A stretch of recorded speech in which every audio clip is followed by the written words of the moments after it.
Hello and welcome to another English episode of the SEO Presso podcast. My name is Björn Darko and today I have the honor to speak to Nikolaj Mogensen about how AI is shaking up e-commerce.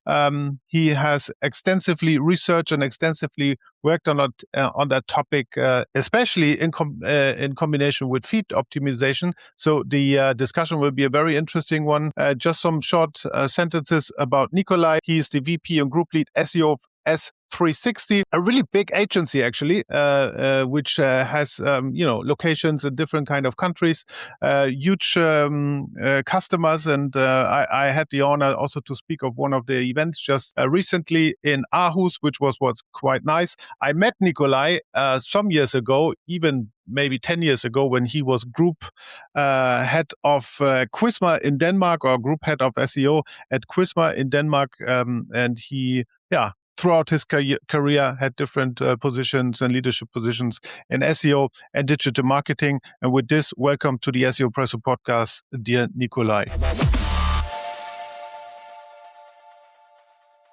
Thank you so much, Björn. And good to see you again. Today we have a very nice topic, and again, like I said it in the beginning, right? AI is shaking up not only e-commerce, but essentially every industry in every area of business, so to speak. Either people using AI or people adopting AI to scale businesses.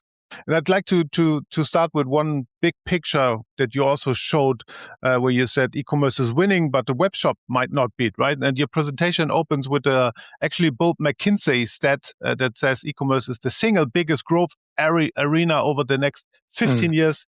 But then you immediately also reframed what e-commerce even means and what does it mean for brands and retailers today, and why the webshop, in this case, is no longer the safe center of gravity. Why is that? It's interesting to see how the internet will evolve over the coming years or over the coming decades. I think many of us, we think e-com as having a web shop and then you sell stuff on that web shop. But that might not be the case years from now, that the web shop is the primary driver of e-com. So even though McKinsey in their study, they say that e-com will be the growth arena, or one of the biggest ones, it might not be the web shop drive 100% of that growth. So because you've seen Google, you're also seeing ChatGPT, OpenAI try to universal commerce protocol, and they have each of their versions, and OpenAI actually rolled a little bit back again. So it will be interesting to follow. But you might see in the future that people would be more likely to directly on other platforms than your web shop. So that's what we mean when we say that there will be, one of the things we mean when we say there will be a big shakeup in e-com, for that the web shop will not be the only driver of that e-com. That means, of course, and you still need a web shop, it's still core and a core fundament in the way you sell stuff. But that means it will not be the only channel. You would have to funnel out your feeds to other areas. You would have to optimize your feeds and find other ways of gaining visibility. Just like you saw through Amazon, especially in Germany. It's really big in Germany, right? Where people are optimizing their Amazon presence for high visibility. That's the same. It's SEO, GEO. It's the same, just on another platform, right? And the same thing will happen when it comes to the product grids that we see Google wants to roll up. And I think their prototype is, and they've showed the prototype a couple of times now, where you use AI mode to find products. You get the big product grid on the right-hand side. That's the way people will find product. And then the question is then, how far are they able to take the journey in terms of also buying directly through Google? But no matter what, a lot of things will happen when it comes to finding products. Yeah, it's super interesting because, as you said, it's also so fragmented, right? And it's not just based due to AI, but we saw that also in the recent years, where also social media, especially on the younger generation, the acquisition channel, right? I think nowadays, especially if you're not a big brand, right? You have an authority, right? Like Amazon, for example, where you are actually the meta search engine for products, right? No one is coming to, or less people coming to your shop because more time is spent on social media. Most probably the TikTok shop. There's stats that you also shared in your case. Like 26% of TikTok users already use the TikTok shop, which is a specific case for shopping.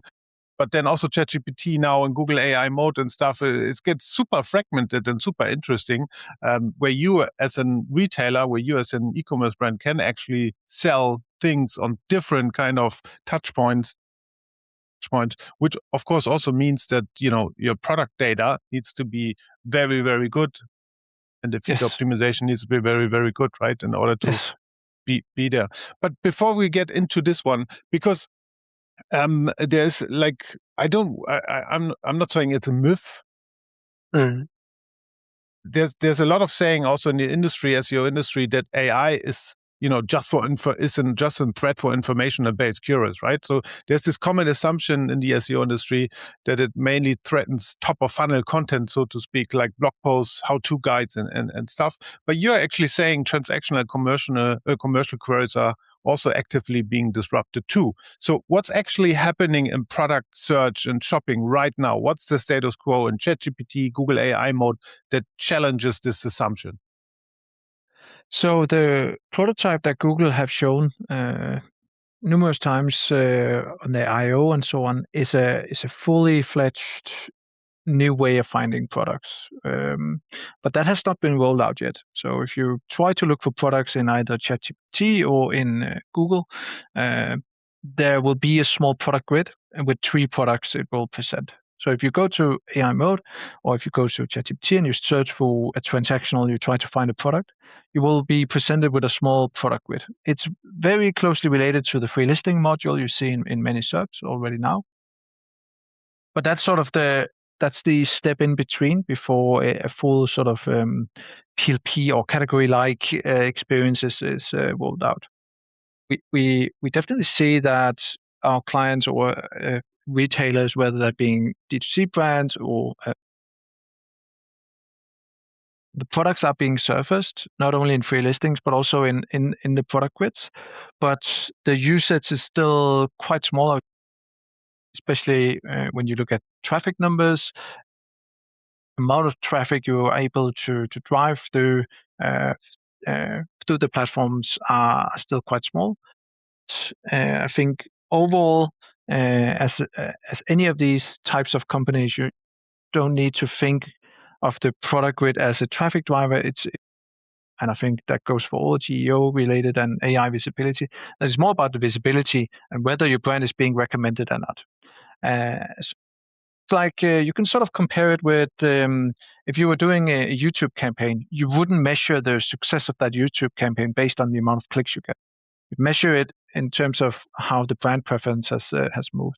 And I think many of the AI visibility factors, that's sort of the same, right? So we as SEOs have to really rewire ourselves to not think about clicks and traffic all the time.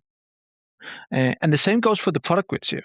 And we have clients that are having a 1% revenue share coming from AIs already, and that number will probably increase over time, or will definitely increase over time. But the product grids are not done yet. And you also see ChatGPT, their product grid, it's more or less just a scrape of Google, right? It looks like that. The reviews are the same, things like that. And I've actually been quite disappointed with OpenAI, because they opened up a year ago for you to actually say that you would like to share your feed with OpenAI, but you're not able to do so yet. They don't have a product graph or anything like Google has.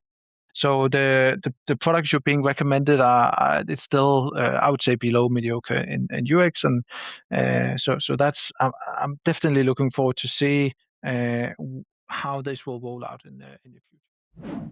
Herzlich willkommen zum Systrix Newsflash hier im SEO Presso Podcast.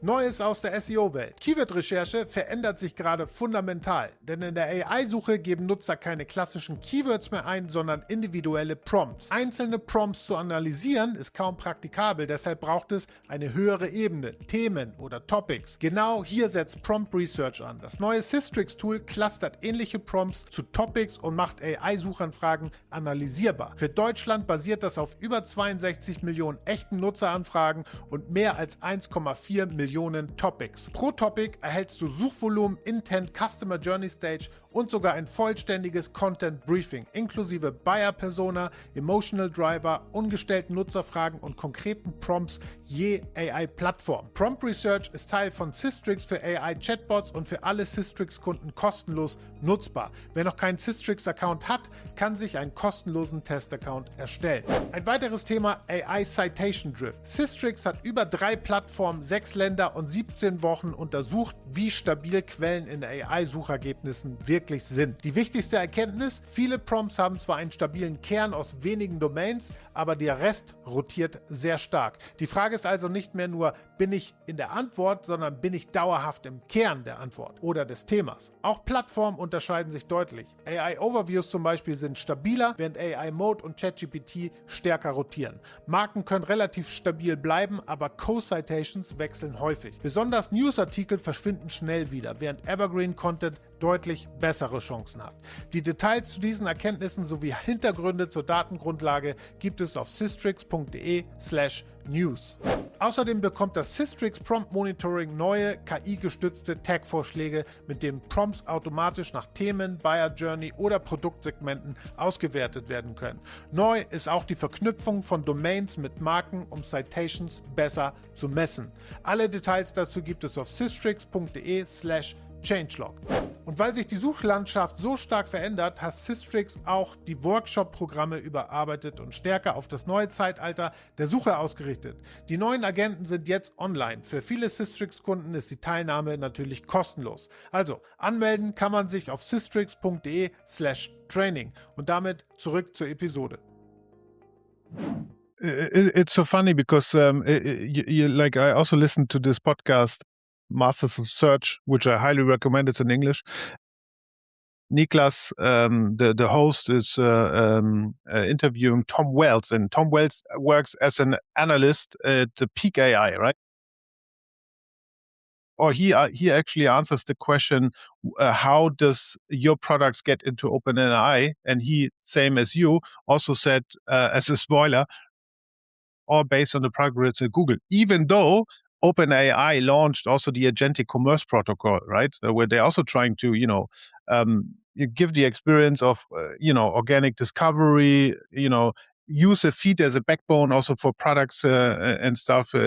Also, most probably want to go a step further with, again, agentic integrated checkout and stuff like that, right? At the same time, then also Google has the universal commerce protocol, right? And I remember you called that actually not a blockbuster moment, but an arms race, which I find quite interesting. So, but what does it mean in practice? Like, what do you think? Who's better positioned to do now at this this certain time? Is better actually commerce in chat bots? Well, it doesn't really matter because doesn't matter who wins. Well, GPT, they, if they win it, or whether Google wins it, or Claude wins it. So, but if I were to bet on someone, I would bet on Google, because they have the product graph. They know what products are. They know what people buy. They have so much more data on people and what they look for and what they buy. So the experience that Google is able to surface to users is so much better than OpenAI's. And I think that's also why when OpenAI they rolled out their commerce protocol and their feed guidelines, which I think is very interesting. They said what are the sort of attributes they would like for you to give them in your OpenAI feed. There was a lot of new attributes you don't give to Google. As an example, related products, reviews. Google have already related products because they know what people buy together. They don't need to ask for that attribute. They have reviews set up in another feed. So they already have all the product reviews they can get their hands on. So they don't need to ask about that many things compared to OpenAI. And that's a really core strength of Google, the way they recommend products from shopping ads simply. So if I were to bet on someone, it would be Google, but it doesn't really matter because the stuff you need to do as a retailer, D2C, pure player, whatever brand, the same things. When you sort of accept that, you can start working on those kind of things. Of course, for Google now, but in the future for OpenAI or for any LLM that will emerge in the future. Yeah, it's. I mean, you also displayed it in your deck, right? I mean, Google is actually well positioned for it because it not only, as you said, has the web results, also knowledge graph, image results, location graph, weather, shopping graph, sports, finance, flights, hotels, whatever, right? And it can all combine it. Just assuming someone is working searching in Gemini for a short city trip or like a summer vacation or stuff like that, right?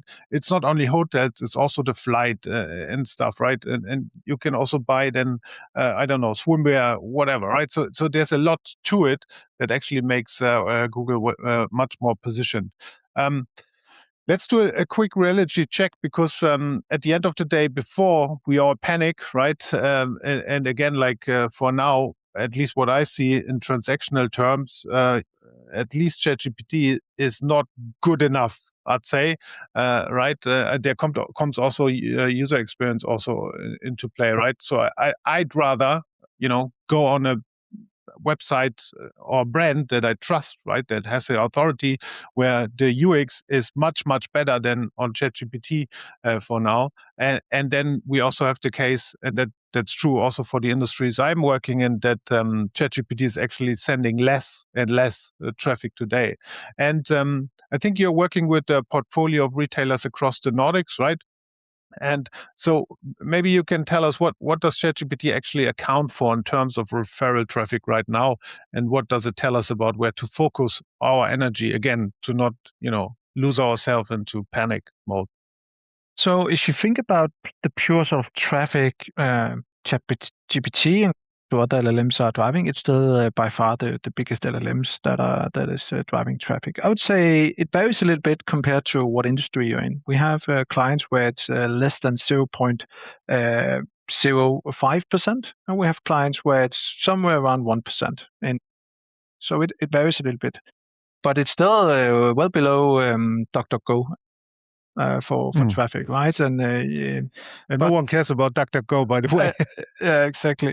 But it's not really about the traffic here. It's I would say it's more about when you research products and decide what kind of products you want to buy, you go to an LLM and you have that sort of assistant in your buying decision. So you compare models, you compare brands, you find inspiration and so on, and then after that you go to the more transactional search currently directly in Google. So that means, and I think LLMs and the channel in itself is undervalued at the moment because we are so laser focused on traffic and our attribution in our analytics tool GA4 or Adobe or whatever.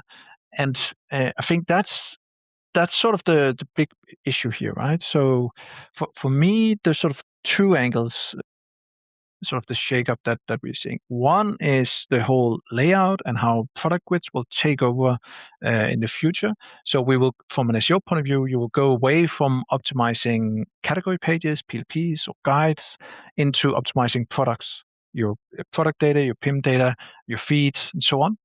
So that's sort of the purely sort of product led, and then the other part is the sort of the research part, the more text based answers. You want to compare stuff or things like that, and for me that is also being underestimated how big of an impact this will have. To track that, you have to go beyond sort of traditional metrics like clicks and move into sort of an LLM tracking space where you measure how are you presented in the LLMs. And it's also fair to say, I mean, an LLM works with, query fanouts, right? Based on your prompt, they go to different, sometimes 20, sometimes 30 different websites to check, to generate the output for you. So it's also fair to say that you have one feed, for example, that you distribute to all those 20 sources if you can. It's all the same and stuff like that. But let's go into the backbone, actually a good feed. What's a good feed, right? Again, I said both OpenAI and also Google are relying actually on product or structured product feeds as a backbone for their shopping experience. But I think a lot of brands also treat their feed almost like an afterthought, right? And I think like the question is what needs a good product feed to have in order to also succeed being picked up. Over the last 2 years, I've looked at, I don't know, hundreds of feeds. Very often what I experience is that the feed is sort of grounded in either the paid search team or nowhere, right? So you simply just take whatever you have on from your PIM or on your PDPs, and then that's just what you surface through the feed. Then you buy a feed management tool, and then you pop it into Merchant Center in order to do shopping ads. My personal vendetta is that someone, and that someone might as well be the SEO team, should be optimizing the feed, because just like you're optimizing title, meta description, content, you should optimize the feed and each product's title, the description, and you should enrich all of the different attributes you can in the feed. The more optimized the product is, the higher the likelihood of it surfacing on a given search in either LLMs or in search in the product grid in the future. Let me give you an example. I've seen through hundreds of feeds. I've twice in my life seen that someone actually populated the attribute product highlights. Product highlights is a optional attribute where you can say for each product, you can add what are the benefits or the main sort of USPs of this product. And here you can add a minimum of 3 up to 100 USPs. Google, they recommend 5. And you have a clear option here to simply add stuff that will make that product more relevant to more searches. So that's one of the easiest wins we see when looking over clients' feeds, that is to populate an attribute like that.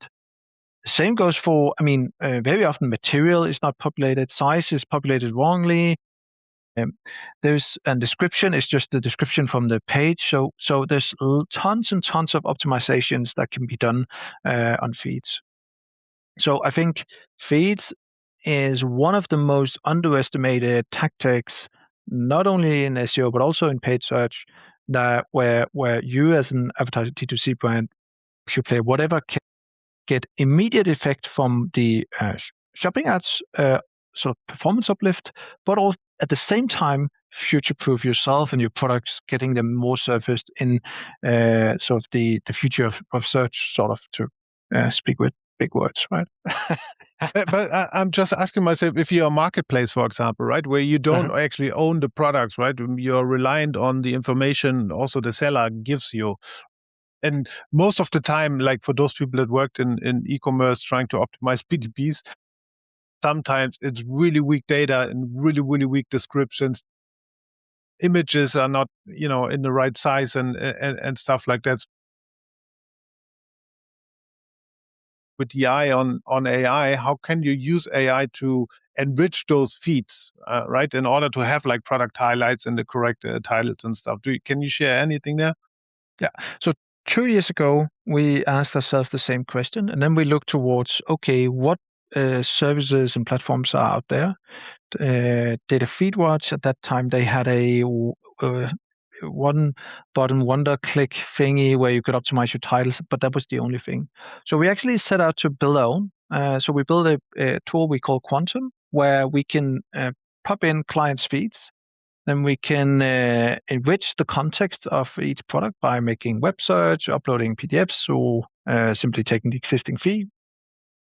And then we can make a number of different prompts where we can then generate whatever information or attribute is needed. So we can generate a new title and better optimized description. We can populate product highlights. We can populate the different sizes, materials, and we can even new attributes, because Google have published that new attributes are coming, what they call conversational attributes. So that's things like questions and answers on each product. So we can populate this for our clients. So we use sort of our own tech to do this.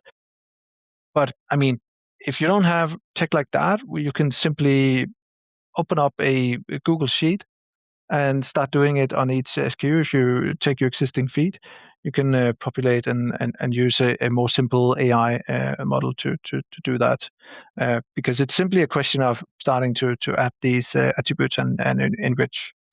Then there's a lot of nitty-gritty technical stuff on how we use the our tool to make the context better. How do we sort of set up the different types of prompt, the instruction prompt, the future examples, the audit prompt, and all of those things. But essentially, at its core, we build a tool where we can optimize our clients' feeds, and then publish it if it's to Google and as a supplemental feed in Merchant Center, and then we can see uplifts already today in shopping ads, and then we can prepare our clients for getting more visible today in free listings and tomorrow in the product grids that will be showing up. Yeah. The name was Quantum, as you said, right? Okay. I mean, this is like the kind of structured data on the feed, so everything that you need, like title, description, product specifics, etc. Like how important also in the age of AI do you think is product content? So real content, not the content that is yet not yet structured data, but as if you would write a piece of content about the product, so to speak. So that would typically go into the description, right? So in the feed, you would have just a description area where you can make sort of the description of the product, right? But if you look outside of the feed and into what you actually put on the PDPs, then the product's rank means a lot to how it will surface in the future. And there, what we talk about, with a lot of our clients is how do we shift focus from keep enriching category to start enriching product pages with new modules. A couple of examples.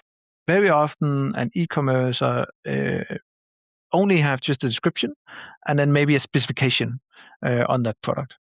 But you can actually think about a lot of other modules that you can populate your PDPs with. That could be a USP module. It could be a Q&A module with questions and answers on that specific product. There could be a review module and a summary of what the reviews say on that page. It could be enriching the PIM data so that they are more correct or are better suited for search. A good example is sometimes we see clients where the material is described in English, not in local language, or the size dimensions are off or are all over the place for each SKU. So those kind of things, try to streamline that, and then think about what new modules can you add to the PDP, because the more content you provide on a PDP, the more context AIs will have to surface those products in the product grids. And I think that's the whole core here. The future way of finding products will not be to perform a category search, finding a category page on 10 different web shops, and then look through those. It will be to find the specific product you want to buy directly in search or LLMs. And that means you have to move your investment, or at least some of your investment, because PLPs or category pages are still important, over to focusing on products. And that's where it gets a little bit difficult for SEOs in particular, because very often that lies in other teams within organizations. So you have to start the political work here. Yeah, no, absolutely. I don't know how often, I had like as a big bet the initiative to enrich product detail pages, be it in real estate or also e-commerce, because exactly, you're mostly dependent on other teams. So you have a dedicated PDP, product detail page product team. They have a different agenda, different goals, mostly on conversions and stuff, right? And so it's really hard that place. However, like if you work on a product,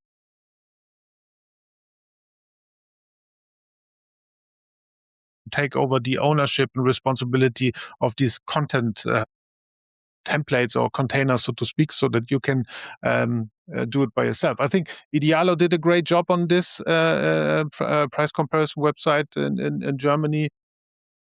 What they also do, and that's actually a good bridge to my next question, is how important are product reviews, right? So user-generated content as well at the end, because we all know that LLMs, of course, they're in favor for Reddit because it's user-generated, right? They are also in favor for YouTube, for example, or transcript from YouTube, because also their users, review, compare stuff like that, and so they have that opinion. And what we saw, I've never seen something like this actually.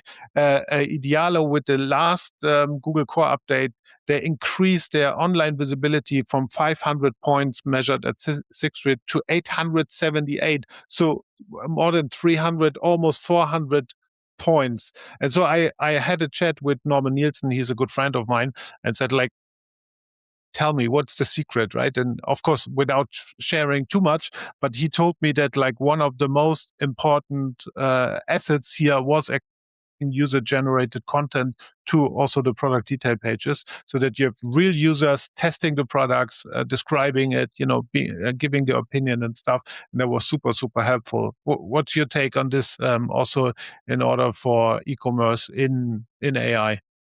No, I agree. I think now is the time you should resurface the discussion of having reviews on your e-com or your web shop. I think you should also consider how you want to build it, because I've seen lots of implementations. It's then loaded into a third-party Yotpo or whatever review platform, and then it's loaded in with JavaScript that works client side. So it doesn't mean anything, right? You don't get anything from it. It's hidden. Obviously, traditional good old SEO tech here should come into play. But I think from a strategic point of view, start to gather product reviews is for many a core thing to win in the future of search. And then on top of those reviews, then add, and I think Amazon is doing a really good job here, add a summary of those reviews, because again, the more unique content you can add to the PDPs, the better, because it provides context for AI. And just a small note on the because Amazon, they create that small summary of reviews. That is very often, if the product is on Amazon and you ask about that product in ChatGPT, that sort of summary is in ChatGPT as what people think about the product. So you really have an option here, or a possibility, not only how your products are being talked about in LLMs, but also giving that kind of context so that the LLMs can surface the right product with. You can sort of say you go from long tail to infinite tail with LLM, because you can search, and you will search and ask in so many different ways. And that's where you need to provide more context to LLMs. I love the long tail versus infinite tail, because you're absolutely right. I mean, there's information gain all the time, right? So when you sell a product, it gets reviewed, right? There's a new information gain because a specific person has a specific use case, used it, reviewed it, and stuff like that. And yeah, I mean, I remember this is also like pretty old school actually, right? Because Amazon does it from the very beginning. The PDPs are the strongest asset on Amazon. I don't know about your behavior, but my behavior is I go on Amazon, I actually look at the picture, I scroll down, then I see the comparison table, and I scroll even further where I read the product reviews, because I know they're super, super they're, I assume they're real, and B, they're super helpful to identify whether or not the product is from a good perspective. on the other hand side, if I take the UX, angle again, right? Because you also said it's so fragmented, a lot of commerce also happening on social media.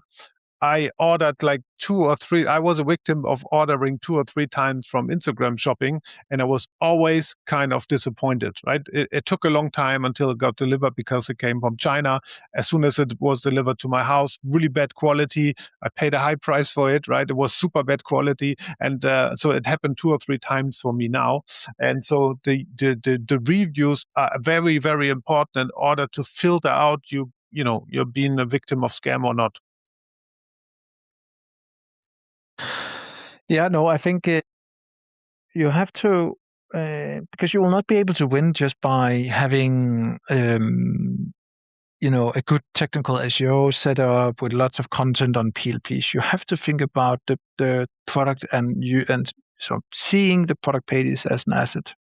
And that, of course, requires some new initiatives. And you have to also, out of all the things you can do, you have to decide which sort of activity, which initiative can you actually do? And I think for us, the easiest starting point for many of our clients has been to optimize the feed with AI. Because whenever you start to talk about the PDPs and enriching that with AI, adding a question and answer module or whatever it is, it quickly becomes a little bit more political, at least with the clients we work with. So, and also collecting reviews, that's also typically a little bit larger and so on. So I think you have to sort of lay out the landscape.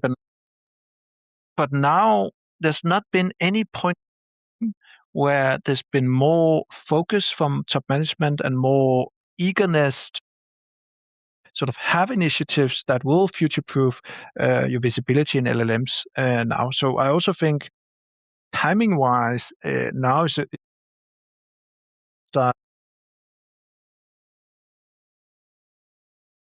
things, right? And not just say hands off the PDPs because it's another team, it's their responsibility, but actually say, okay, if we want to win in and have visibility in AIs, we have to focus on this, and then sort of be the pain in the ass in those teams, and start to really surface those kind of initiatives as well. Yeah. I don't know if it was you or one of your team, right? But they, in the slide deck, mentioned the case on, I always forget how to pronounce it, but it's Jysk, right? So there's a company, it's called Jysk. It's exactly. So, and I think you or the company, they run a large scale feed optimization with them, so to speak. So 3,300 plus stores, billions in search revenue. Because you said it's very important, the feed, and that's actually a good case because after you optimize this feed, there was 27 million in additional yearly revenue, which is not a small number, right? So can you walk us through what you actually have done, how you audited the feed, and what the numbers looked like after you fixed it, just for the listeners, so that they know, okay, if I now look through the feed, through our feed, so that they know what they need to look for. Yeah.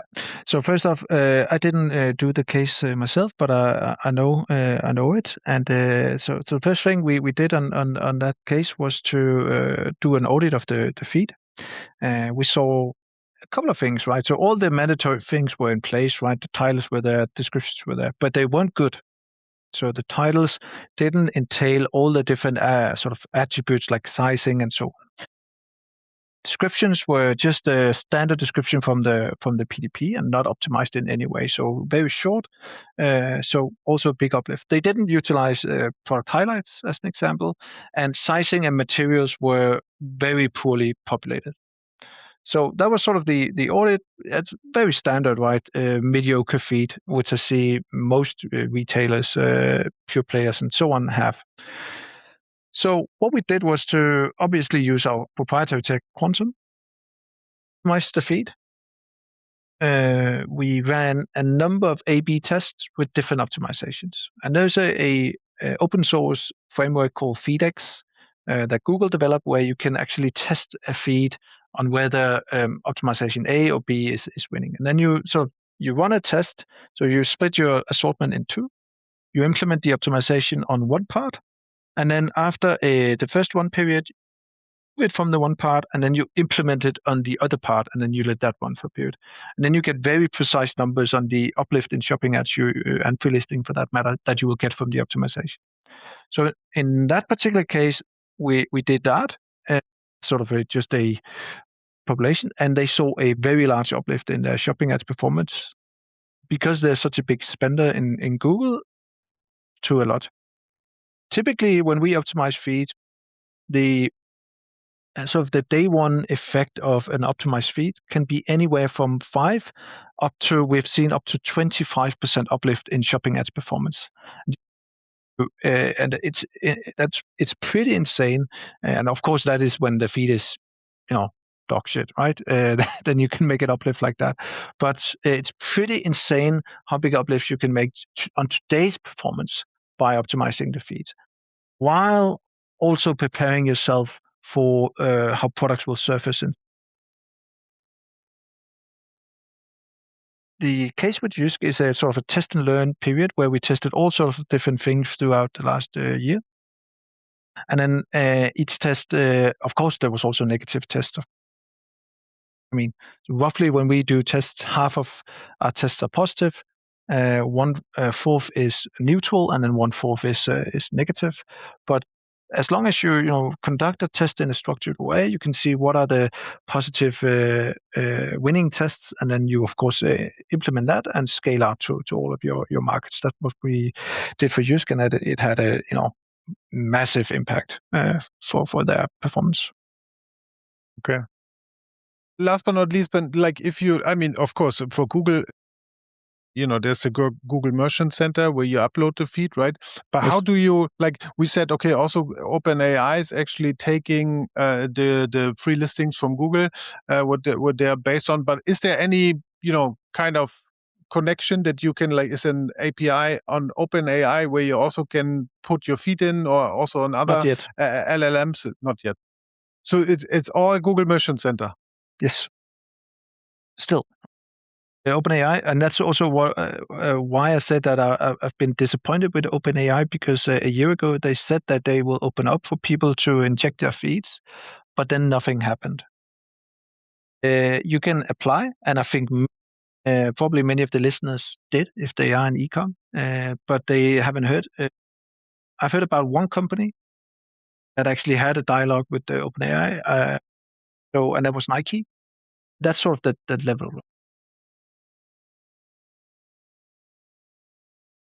It seems very slow, to be honest, and that's also why I'm quite bullish that Google will sort of stand out as the e-com winner when it comes to this. And I think the prototypes they're showing are super interesting. I look forward to see what happened. But then again, it doesn't really matter, right? Because you still need to provide a feed to Google. When OpenAI opens up, you need to provide a feed to them, and you need to optimize the feed for OpenAI. If Claude opens up for product graph, you need to provide them with a feed. Whoever, you need to provide a feed, right? So it all comes down to how you optimize your feed, and how you optimize your PDP assets, because they will crawl it and scrape it. And what you want to do, no matter what platform people will find products on, is provide as much context on that product and optimize it as much as possible.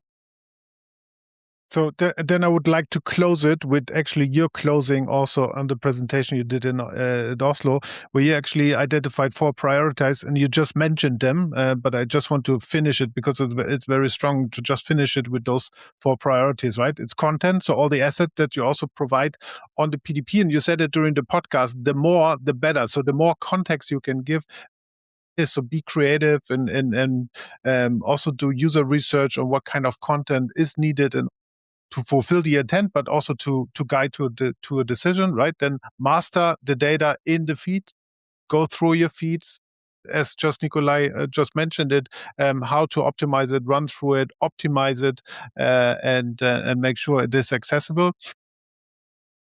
Then, of course, also the brand, right? So I think your brand, that's something that we most probably didn't touch too deeply on, but also the brand is actually distinguish factor when it comes to being visible in LLMs. So everything that you can also work on the brand, build authority, build expertise and stuff like that would help as well, right? Yeah, it's quite fun to see. So in S360, we build an LLM tracker for our clients. It's quite interesting to see the share of LLM or share visibility is actually correlating quite strongly with the share of search. So if you have 10 competitors and you look at share of search, so how many searching for you, how many are searching for your competitors, that sort of share is very comparable with what we see in the sort of the share of LLM. Because obviously, LLM, they want to also represent what people want to look for, right? So investing in brand and investing in that people know your brand and so on, that is still absolutely crucial in the future, no matter what LLM people will be using in the future. So 100% agree. Very good.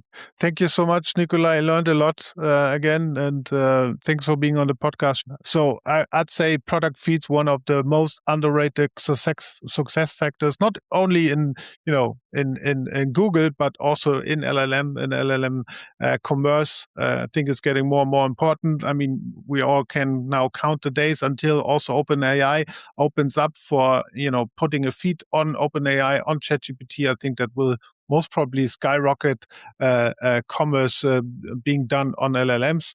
Thanks for listening in, and we see and hear us next time again next week on the SEO Presso podcast. Ciao.